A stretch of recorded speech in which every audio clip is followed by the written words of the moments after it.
여러분, 우리가 누구의 자녀라고요? 우리는 하나님의 자녀입니다. 그리고 예수님은 하나님의 아들이십니다. 여러분, 아브라함과 다윗의 자손 예수 그리스도의 계보라라는 말로 지금 마태복음 1장 1절 말씀이 시작했습니다.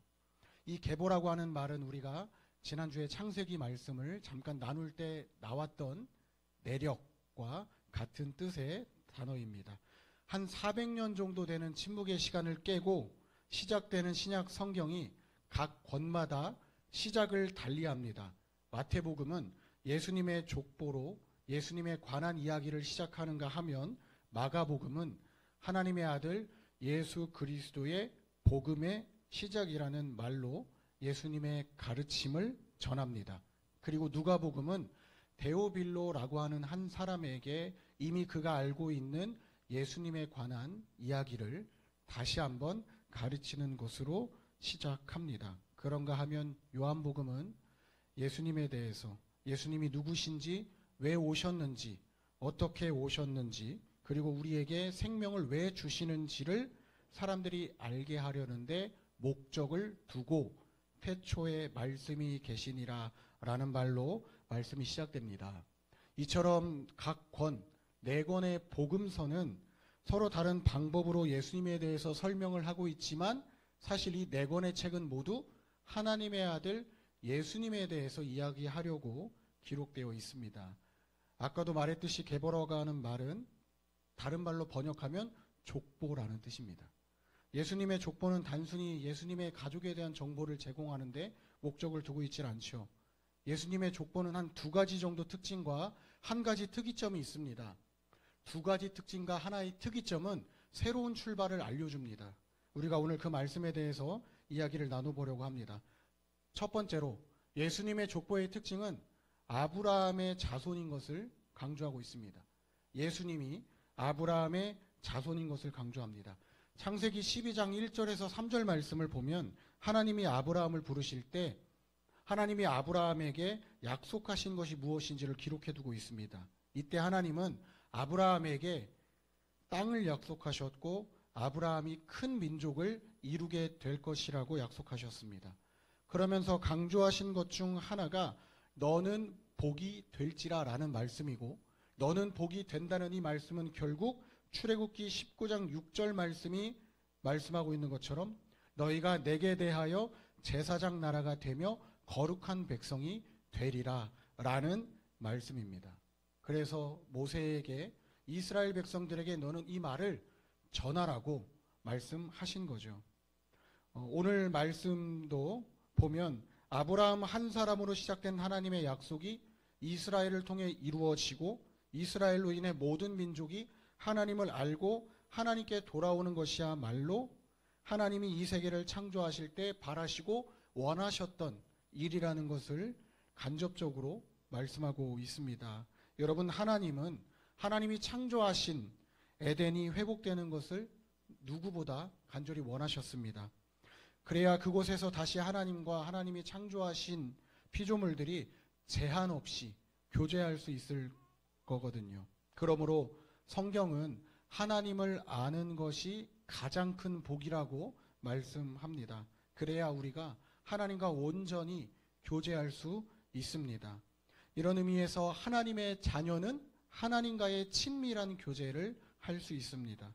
그래서 성경은 자주 하나님의 약속이 멈추지 않고 계속해서 이루어지고 있다는 것을 강조합니다. 아브라함 한 사람으로 시작된 하나님의 약속이 이스라엘이라고 하는 한 민족에게 이어질 때 하나님은 정말 이스라엘 백성들의 수가 아브라함에게 말씀하셨던 것처럼 많게 하셨습니다. 출애굽기 1장 7절 말씀이 바로 그 증거죠. 생육하고 불어나 번성하고 매우 강하여 온 땅에 가득하게 되었다. 내가 너로 큰 민족을 이루겠다고 말씀하셨는데 정말로 이 수가 가득해져서 온 땅에 가득하게 됐다는 것을 출애굽기 1장 7절 말씀에 기록해두고 있습니다. 그러나 우리가 잘 알다시피 이스라엘은 하나님이 말씀하신 제사장 나라로서 사명을 다하지 못했습니다. 만약 이스라엘이 제사장 나라로 바르게 세워졌다면 이스라엘은 하나님을 섬기는 일에 최선을 다했겠죠. 뿐만 아니라 다른 사람을 위해 기도하고 용서하는 일에 마음을 다했을 것이고 하나님의 말씀을 가르치고 배우는 것을 즐겼을 것입니다. 그런데 여러분 잘 알고 있는 것처럼 이스라엘 백성들은 그렇게 하질 못했습니다. 하나님을 예배하고 서로를 위해 기도하는 것이 하나님과의 관계를 중재하는 일이고 이 일을 앞장서서 하는 사람이 제사장인데 이스라엘은 그렇게 하질 못했습니다. 하나님의 말씀을 배우고 가르치는 일에 더 많은 열심을 내질 못했습니다. 여러분 생각은 어떠신가요? 정말 이스라엘이 하나님을 예배하는 일에 최선을 다했습니까? 정말 이스라엘이 다른 사람을 위해 기도하고 용서하는 일에 마음을 다했나요? 정말 이스라엘이 하나님의 말씀대로 하나님의 말씀을 가르치고 배우는 일에 열심을 냈습니까? 적어도 구약 성경에서 우리가 보았던 이스라엘의 모습이 어떻죠? 걸핏하면 하나님이 아닌 다른 것들을 하나님이라 생각하고 섬겼습니다. 같은 민족끼리도 시기하고 질투하고 다퉜습니다. 서로 나뉘어져 있었죠. 그리고 절대적으로 하나님과의 만남이 약속되어 있던 절기를 새카맣게 잊어버리고 절기조차 지키지 않았던 민족이 바로 이스라엘입니다. 이스라엘은 제사장 나라가 될 것이라는 하나님이 말씀하신 정체성을 잊어버리고 살았습니다. 결국 이스라엘은 하나님의 법을 따라 거룩한 삶을 살지도 않았고 다른 민족들에게 하나님을 알리고 하나님과 세상의 관계를 중재하는 역할을 충분하게 감당하질 못했습니다. 이스라엘은 바벨론, 페르시아, 이집트 그리고 오늘 로마에 이르기까지 오랜 세월 동안 독립된 민족으로서 스스로 권한을 행사하지 못했습니다. 이스라엘의 이런 형편을 생각하면서 대부분의 사람들이 스스로를 자책했을 거예요. 그러면서도 수없이 많은 선지자들이 예언했던 하나님이 기름 부으신 그 종이 우리를 새롭게 할 것이라는 약속이 이루어질 것을 간절히 기다렸겠죠. 그러던 어느 날 사람들이 예수님이 아브라함의 자손이라는 말씀을 어떤 방식으로라도 듣게 된다면 기분이 어떨까요? 다 죽은 줄 알았던 우리 역사를 하나님이 다시 살리시는구나, 하나님이 우리를 새롭게 하시는구나 라는 기대에 부풀지 않았겠습니까? 아니면 하나님이 처음 우리에게 말씀하셨던 그 사명을 다시 일깨워 주시는구나 라고 기뻐했을 것입니다. 따라서 마태복음의 처음 시작이 예수님께서 아브라함의 자손이신 것을 제일 처음 강조하면서 예수님이 그리스도, 여호와께 기름 부음 받은 종이라고 말씀하는 것은 아직까지 이스라엘을 향한 하나님의 기대가 남아있다는 것을 보여주는 예입니다. 뿐만 아니라 하나님께서 하나님이 약속하신 것을 끝까지 지키시는 신실하신 분이시다라는 것을 저와 여러분에게 말씀하고 있는 겁니다. 사실 마태복음 1장 1절부터 17절까지 듣는 여러분 얼마나 지겨웠어요. 낳고 뭘 자꾸 낳는 겁니까? 사실 신약성경 처음 읽으면 시험 들거든요. 처음부터 지루하게 족보 이야기가 나오니까 아무런 뜻도 모르는 상태에서 이 이야기를 읽으면 하나도 중요해 보이지 않는 구절이고, 또 목사님은 이 구절 갖고 20분 30분 설교를 해야 된다 하니 얼마나 고리타분한 이야기가 여러분에게 선포될까, 그런 생각이 들 수도 있어요. 그런데요, 여러분 잘 들어봐 주시길 바랍니다. 두 번째로 예수님의 족보의 특징이 뭐가 있습니까? 예수님이 다윗의 자손이신 것을 강조하고 있습니다. 사무엘하 7장 11절에서 16절 말씀을 보면 하나님께서 아브라함에게 하셨던 약속을 다윗에게서 조금 더 확장시켜서 약속하고 계신 것을 볼 수 있습니다. 하나님이 아브라함에게는 가야 할 땅이 있다고 말씀하셨는데 다윗의 때에는 내가 너를 위하여 집을 짓겠다고 말씀하세요. 그리고 내 자손, 내 씨를 내 뒤에 세워 그의 나라를 견고하게 하실 것이라 말씀합니다. 아브라함에게는 불투명하게 자손을 약속하시고 땅을 약속하셨는데 다윗에게는 이제 정착해 살 수 있는 집과 안정적으로 내 대를 이어갈 수 있는 자녀가 계속해서 태어날 것이라는 것을 말씀하고 있습니다. 이때 하나님이 다윗에게 약속하신 자녀는 다윗 이후로 태어날 자녀 한 사람이 아닙니다. 계속해서 다윗의 뒤를 이어 하나님의 약속을 이어갈 왕을 말합니다. 그래서 하나님께서는 아브라함에게 자녀를 약속하셨던 것처럼 다윗에게도 자녀를 약속하고 계신 겁니다. 이렇게 하나님은 다윗의 자녀를 통해 한 민족을 이루셨듯이 이제는 한 나라를 일으켜 세울 것이라고 약속하고 계십니다. 그리고 이렇게 세워진 나라의 왕은 이 나라가 하나님과 단절된 관계에 있다면 이 관계를 화해시키는 일을 도와야 하는 사람으로 기름을 부음받은 겁니다. 여러분, 하나님의 자녀는요, 하나님의 약속을 충분히 신뢰하는 사람입니다. 하지만 우리가 잘 알다시피 이스라엘은 하나님께서 다윗과 한 약속마저 지키지 못했죠. 하나님께서 다윗에게 친히 내가 내 아들의 아버지가 되겠다고 말씀하셨습니다. 그리고 그가 만일 죄를 범하면 인생의 채찍으로 사람의 매로 징계할 것이라고 말씀하셨습니다. 하나님의 법을 소홀히 여기고 하나님이 아닌 다른 신들을 붙잡고 쫓았던 일로 인해서 하나님은 말씀하신 대로 이스라엘 백성들에게 매와 채찍을 드실 수밖에 없었습니다. 하나님이 말씀하신 대로 하나님은 다윗의 자녀들을 징계하셨습니다. 그 결과 어렵사리 하나 되었던 이스라엘은 다시 북이스라엘과 남유다로 나뉘어야 했고요. 머지않아 아수르와 바벨론에 의해 성읍이 함락되고 멸망해야만 했습니다. 마태복음 1장 17절 말씀이 이러한 역사적인 흐름을 이어가고 있다는 것을 그대로 반영하고 있죠. 예수님의 족보의 수가 아브라함부터 다윗, 그리고 다윗부터 바벨론으로 사로잡혀 갈 때까지, 그리고 바벨론으로 사로잡혀간 후부터 그리스도가 태어날 때까지 14대씩 구분하고 있다고 합니다. 그런데 재밌는 건요, 14대씩이라고 말하는데 중간중간에 빠져있는 사람들이 있어요. 사실 성경을 잘 찾아보면 빠져있는 사람들이 있습니다. 왜 빠져 있을까요? 여러 가지 추측들이 있거든요. 여러 가지 추측들이 있지만 이 추측이 그나마 정확한 추측이라고 보여지기도 합니다. 뭐냐면 마태가 의도한 것은 다윗의 이름이 뜻하는 숫자가 이 자음을 합치면 14래요. 그래서 이 14라고 하는 숫자대로 사람들이 기억하기 쉽게 14대씩으로 나누었다는 거예요.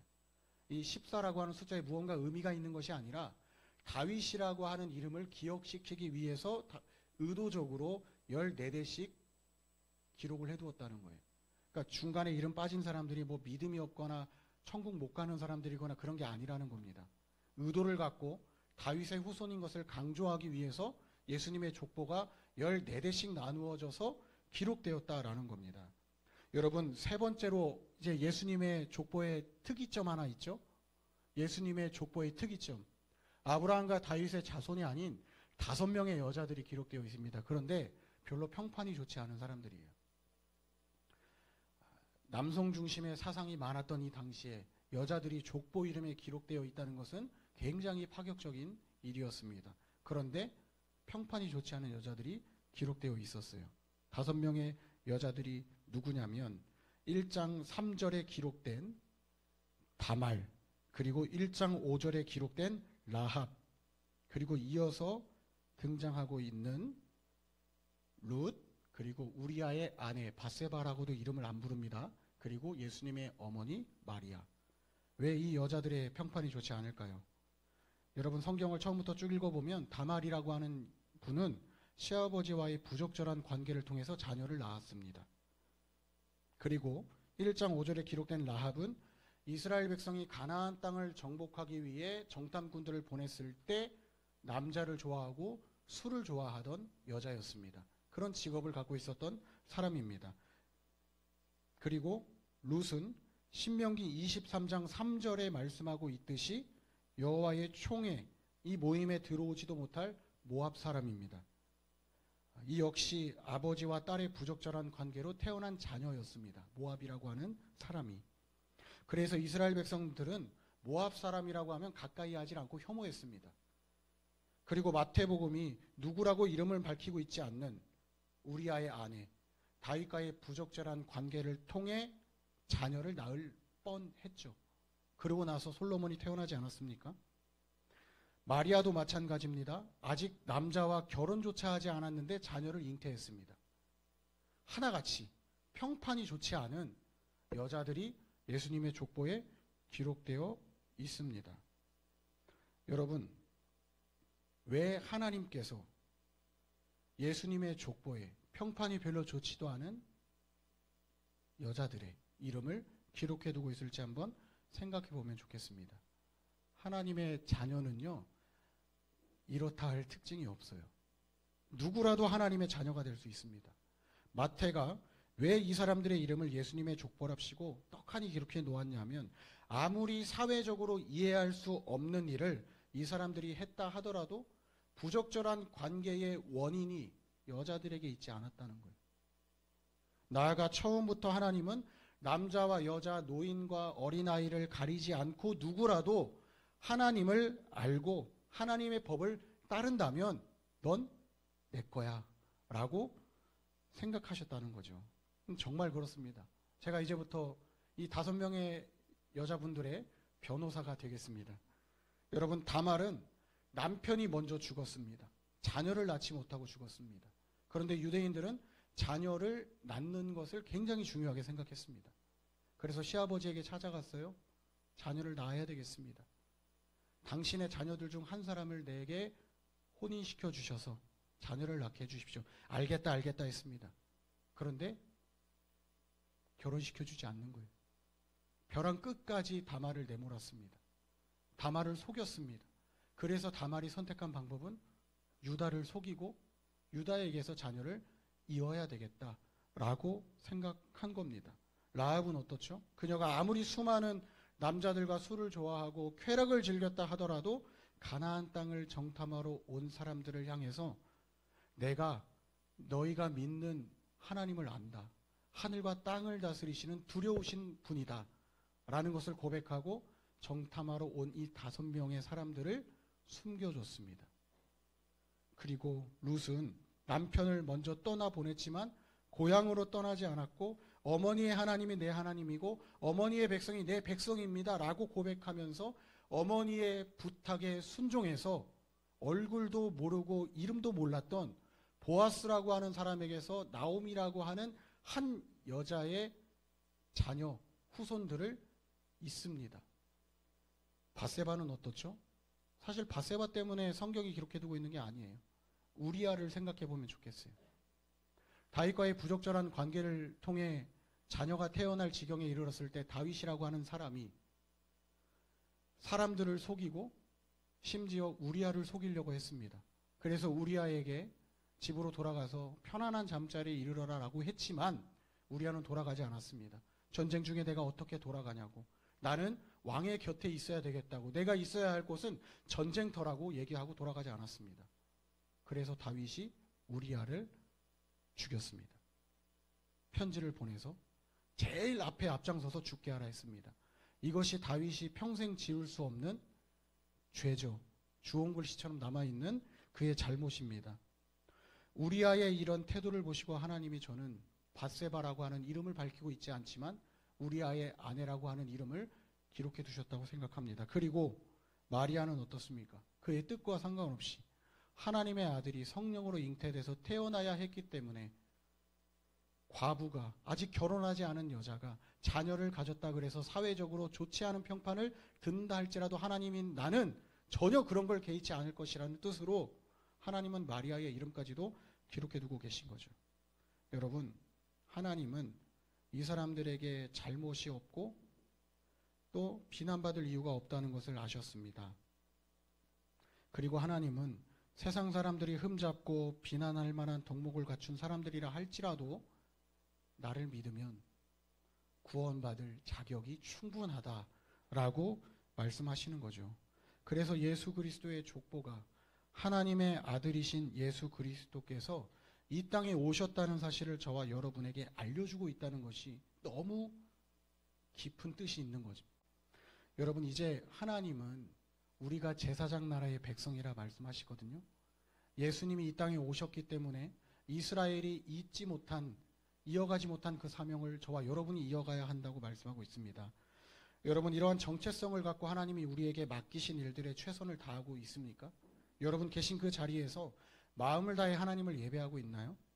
교회 밖을 나가 여러분이 있는 그 자리에서 하나님을 증거하고 있으세요?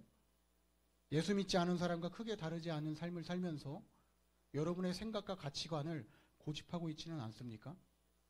신약 성경이 한 400년 정도 되는 시간의 침묵을 깬 것은 하나님이 약속에 신실하신 분이시라는 것을 말씀하기 위해서입니다. 그리고 지금까지 살펴본 것처럼 마태복음의 첫 시작이 하나님의 구원 역사가 시대를 넘어 지금까지 이어지고 있다는 것을 저와 여러분에게 보여주고 있습니다.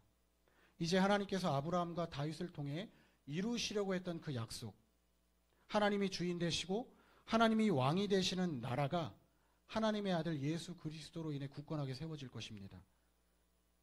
하나님이 다스리실 나라는 더 이상 슬픔도 없고 고통도 없는 곳입니다. 예수님으로 인해 이제 하나님과 우리가 교제가 친밀하게 지속적으로 이루어질 수 있다고 합니다. 예수님이 높은 곳이 아니라 낮고 천한 마구간에서 태어나신 이유가 뭐겠어요? 높은 곳에서 태어났으면 낮고 천한 사람들이 쉽게 다가오려고 했을까요? 거리를 두려고 했겠죠. 저는 예수님이 마구간에서 태어나신 이유는 저와 여러분 같이 하나님을 가까이 할 수 없을 신분이었던 사람들이 하나님을 가까이 할 수 있게 하시려고 낮은 곳에서 예수님이 태어나셨다고 믿는 사람 중 한 사람입니다. 여러분, 이미 하나님의 나라가 예수님의 탄생, 예수님의 오심으로 시작됐습니다. 하나님이 저와 여러분을 부르신 것처럼 지금도 하나님은 많은 사람들이 하나님을 알기를 바라시고 부르시고 있습니다. 그래서 저는 제가 어렸을 때 많이 들었던 말이기도 한데 여러분에게 그대로 이 말을 돌려주고 싶어요. 절대 안 좋은 말은 아닙니다. 한번 따라해 볼까요? 여러분이 교회의 희망이고 세상의 희망입니다.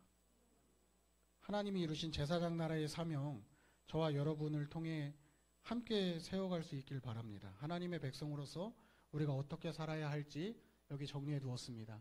하나님의 약속을 신뢰하시길 바랍니다. 최선을 다해 하나님을 섬기고 예배했으면 좋겠습니다. 그리고 세상에 하나님의 사랑을 부끄러워하지 말고 당당하게 전할 수 있었으면 좋겠어요. 세상을 위해 기도할 수 있는 사람이 되길 바랍니다. 그리고 제가 제일 강조하고 싶은 거, 지혜로운 성경 교사가 되어주세요. 하나님의 말씀 잘 배워서 지혜롭게 가르칠 수 있는 나침반이 여러분들이었으면 좋겠습니다. 하나님의 말씀은 많은 사람들의 성장을 돕습니다. 그리고 하나님과의 관계가 멀어지지 않게 합니다. 우리 모두는 하나님 나라의 제사장입니다. 예배를 돕는 사람입니다. 하나님과 세상의 관계를 화해시킬 책임이 예수님에게 있으셨던 것처럼 저와 여러분에게도 있습니다. 이런 의미로 예수님의 족보를 하나님은 지금도 멈추지 않고 써내려 가십니다. 누구라도 예수의 이름을 믿는 사람은 하나님의 생명책에 그 이름이 기록되어 있습니다.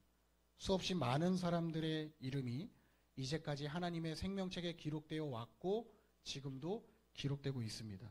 저와 여러분도 그중 한 사람입니다. 앞으로도 많은 사람들의 이름이 여러분을 통해 기록될 줄로 믿습니다.